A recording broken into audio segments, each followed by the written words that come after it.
Assalamualaikum warahmatullahi wabarakatuh. Perkenalkan, nama saya Leni Wulandari dari PWK 18 dengan NIM 18 19 10 50 10 14. Di sini saya akan mempresentasikan tentang sistem mata kuliah sistem informasi. Sistem mata kuliah yaitu sistem informasi perencanaan yang dimana mempunyai 3 aspek, yaitu etika studi kasus, tentang Omnibus Law, kemudian OSS, dan yang ketiga itu One Map Policy. Yang pertama adalah latar belakang. Pada masa pandemi ini merubah tatanan masyarakat dan cara kita berinteraksi satu sama lain, terkecuali di bidang perencanaan tata ruang, di mana memaksa kita menyesuaikan kondisi pada era new normal. Konflik agraria seakan tidak ada habisnya, terlebih di Indonesia. Terus teknologi pada era new normal juga semakin meningkat, di mana sekarang akses informasi semua melalui digital. Ada 3 bahasan yang akan saya bahas, yaitu One Map Policy, OSS, Omnibus Law. Yang terakhir juga ada keterkaitannya dengan materi sekarang, yaitu mata kuliah sistem informasi perencanaan. Yang pertama, mengapa dibutuhkan kebijakan satu peta? Yaitu di situ terlihat di atas terlihat bahwa pemerintah, masyarakat, LSM dan swasta itu terintegrasi menjadi satu kesatuan dalam satu peta. Namun ada beberapa kebijakan yang menjadi peta itu tidak sama. Nah, yang terus karena adanya kebijakan satu peta ini membuat pembuatan peta itu menjadi satu kesatuan, yaitu dengan satu standar dan juga satu kesatuan, menjadi tidak ada perbedaan. Dengan adanya itu dapat mendukung implementasi berbagai kebijakan nasional dan daerah yang yaitu dengan satu standar dan juga satu kesatuan, menjadi tidak ada perbedaan. Dengan adanya itu dapat mendukung implementasi berbagai kebijakan nasional dan daerah yang sehingga dengan adanya kebijakan satu peta ini mengakibatkan standar peta menjadi sama dan diharapkan tidak ada tumpang tindih di antaranya. Dalam kebijakan satu peta ini terdapat tiga step, yaitu adalah yang pertama kompilasi, integrasi, sinkronisasi. Nah, kompilasi sendiri itu adalah proses kompilasi peta tematik yang terintegrasi oleh kementerian dan lembaga pemerintahan. Yang kedua yaitu integrasi, itu dimana proses dari mengintegrasi ruang dan ada satu tumpukan tematik yang menetapkan ke bagian pangkalan peta. Dan yang ketiga itu adalah sinkronisasi, dimana sinkronisasi kita mensinkron semuanya proses-proses dalam peta tematik sehingga dapat menyesuaikan. Yang kedua ini adalah OSS, di mana pada OSS ini merupakan pintu gerbang satu-satunya untuk semua bentuk perusahaan yang akan mengajukan izin usaha di Indonesia. OSS sendiri adalah perizinan berusaha terintegrasi secara elektronik atau disebut online single submission. Merupakan perizinan berusaha yang diberikan oleh lembaga ODSS untuk dan atas nama menteri. Nah, siapa saja yang dapat menggunakan OSS, yaitu badan usaha perorangan, usaha mikro dan usaha kecil serta besar, terus badan usaha yang perorangan yang sudah berdiri sebelum adanya OSS. Dan yang terakhir itu adalah badan usaha dengan modal dalam maupun luar negeri. Yang selanjutnya ini adalah Omnibus Law. Omnibus Law dari bahasa Latin berarti untuk semuanya. Pengertian sendiri yaitu satu UU yang sekaligus merevisi beberapa UU yang menyasar isu besar yang di sebuah negara.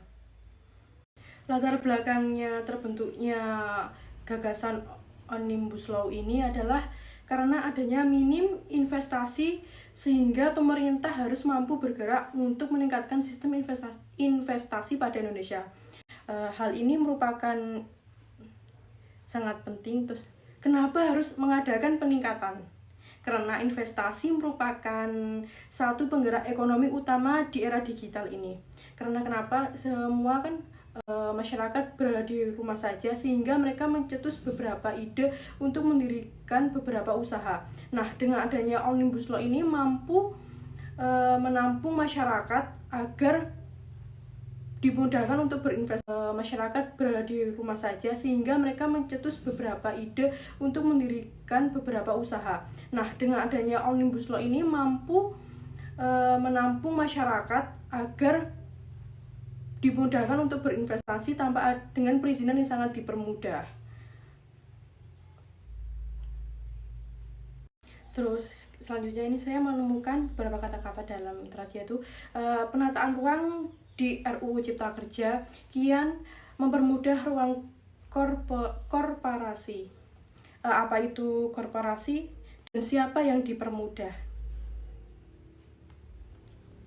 Yang dipermudah adalah pengusaha. Kenapa pengusaha? Karena dalam RUU Cipta Kerja ini mengharuskan pada setiap daerah harus mempunyai RDTR, di mana siapa yang dipermudah? Yang dipermudah adalah pengusaha. Kenapa pengusaha? Karena dalam RUU Cipta Kerja ini mengharuskan pada setiap daerah harus mempunyai RDTR, di mana dengan adanya RDTR sesuai dengan pemanfaatan ruang, maka pengajuan usaha permohonan kesesuaian kegiatan pemanfaatan ruang akan lebih mudah. Hal ini mempermudah pengusaha langsung adanya RDTR sesuai dengan pemanfaatan ruang, maka pengajuan usaha permohonan kesesuaian kegiatan pemanfaatan ruang akan lebih mudah. Hal ini mempermudah pengusaha langsung oleh pusat, dan dengan adanya Cipta Kerja ini dapat mempermudah pengusaha untuk terintegrasi langsung oleh pusat, dan dengan adanya Cipta Kerja ini dapat mempermudah pengusaha untuk terintegrasi yang ada pada penggunaan lahan. Selanjutnya yaitu apa keterkaitan dengan sistem informasi perencanaan. Apa yang kalian pikirkan tentang 3 aspek yang di atas saya presentasikan tadi terkait Omnibus Law, OSS, dan juga One Map Policy. Nah, dalam sistem informasi perencanaan, aspek yang di atas saya presentasikan tadi terkait Omnibus Law, OSS, dan juga One Map Policy. Nah, dalam sistem informasi perencanaan, ketiga itu merupakan satu kesatuan terintegrasi dengan satu sistem, yaitu sistem perencanaan informasi, di mana itu berbasis digital, sehingga dapat mempermudah masyarakat untuk menggapai informasi tersebut. Seperti kan OSS itu berjejaring sosial, seperti pendaftarannya melalui online, dan output terakhirnya yaitu bisa berupa mendapatkan nomor induk berusaha. Nah, dengan adanya itu, maka pada 3 poin aspek itu menyebabkan menjadi satu kesatuan utuh untuk berinvestasi. Intinya ketiga itu adalah mempermudah investasi di Indonesia. Manfaat dari ketiga poin itu dalam sistem informasi perencanaan yaitu 1. Kemudahan dan kepastian berinvestasi. Ya, dengan mendukung peningkatan investasi dan kepastian perizinan, serta meningkatkan kemudahan berusaha dan mendukung iklim investasi.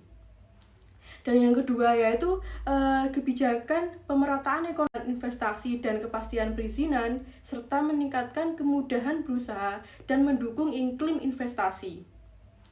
Dan yang kedua yaitu kebijakan pemerataan ekonomi. Yang ketiga yaitu kebijakan pemerataan ekonomi. Kenapa?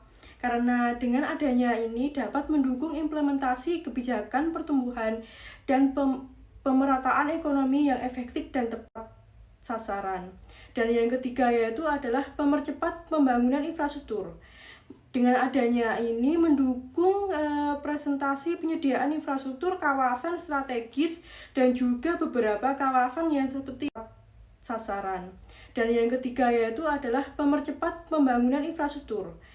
Dengan adanya ini mendukung presentasi penyediaan infrastruktur kawasan strategis dan juga beberapa kawasan yang seperti terpadu pariwisata.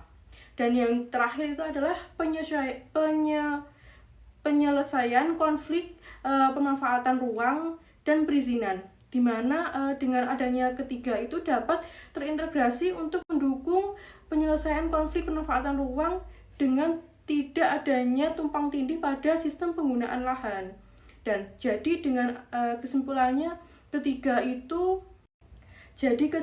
dengan adanya ketiga aspek itu yaitu Omnibus Law, OSS dan juga One Map Policy pada sistem informasi perencanaan ini merupakan hal yang sangat penting. Dengan terintegrasinya dengan sistem perencanaan dapat memuatkan beberapa informasi yang digital yang sangat mudah dimengerti oleh masyarakat. Dan selain itu, adanya kebijakan satu peta ini dapat mempermudah pemerintah daerah untuk menyamakan satu referensi yang sama, sehingga tidak ada tumpang tindih pada penggunaan lahan lainnya. Dan juga pada sistem ini terintegrasi langsung oleh pusat, sehingga akan mempermudah semua jaringan apapun. Nah, jadi keterkaitan antara sistem informasi dan juga JIS itu informasi perencanaan ini merupakan hal yang sangat penting. Dengan terintegrasinya dengan sistem perencanaan dapat memuatkan beberapa informasi yang digital yang sangat mudah dimengerti oleh masyarakat. Dan selain itu selanjutnya ini adalah sistem informasi perencanaan JIS, yaitu di mana pada sistem ini berbasis komputer yang dirancang untuk bekerja dengan menggunakan data yang memiliki informasi spasial. Nah, pada sistem informasi perencanaan ini mampu mengintegrasikan dan memanipulasi serta menganalisa data-data yang akan ditampilkan secara spasial. Data spasial yang ditampilkan dari sistem informasi JIS ini adalah berupa data kondisi existing yang berada di bumi. Nah, untuk ruangannya itu berupa seperti penggunaan lahan, pemanfaatan lahan, dan lain-lain. Itu adalah interpretasi dari sistem informasi perencanaan ini, atau biasa juga disebut GIS. Nah, selanjutnya ini adalah membahas keterkaitan antara sistem informasi dengan tiga pembahasan di atas. Nah, pada sistem ini sangat berkaitan dan sangat signifikan. Kenapa? Soalnya di mana sistem ini mengkaptur dan mengecek serta mampu menampilkan data yang secara spasial mereferensikan kondisi pada ini, mampu memberikan efek yang sangat signifikan, yaitu selain itu sistem informasi perencanaan adalah outputnya itu berupa GIS. Nah, dimana itu berupa kondisi peta. Nah, itu saling keterkaitan dengan proses-proses yang tadi, yaitu seperti UU Cipta Kerja. Terus jika ketiga aspek itu dapat terlaksana dengan baik, maka iklim berinvestasi pada Indonesia akan berjalan dengan baik. Nah, kesimpulannya adalah dari pembahasan tadi bahwa keterkaitan antara tiga aspek tersebut sangatlah signifikan, di mana dalam UU Cipta Kerja merupakan kebijakan yang mengatur adanya investasi. Nah, setelah itu terdapat OSS, itu merupakan suatu proses perizinan berinvestasi. Nah, setelah itu terdapat juga kebijakan satu peta, merupakan dasar dalam menjadi satu kesatuan, yaitu antara kebijakan, proses, dan juga output akhirnya. Sekian presentasi dari saya. Terima kasih. Mohon maaf jika ada salah kata atau yang lainnya. Wassalamualaikum warahmatullahi wabarakatuh.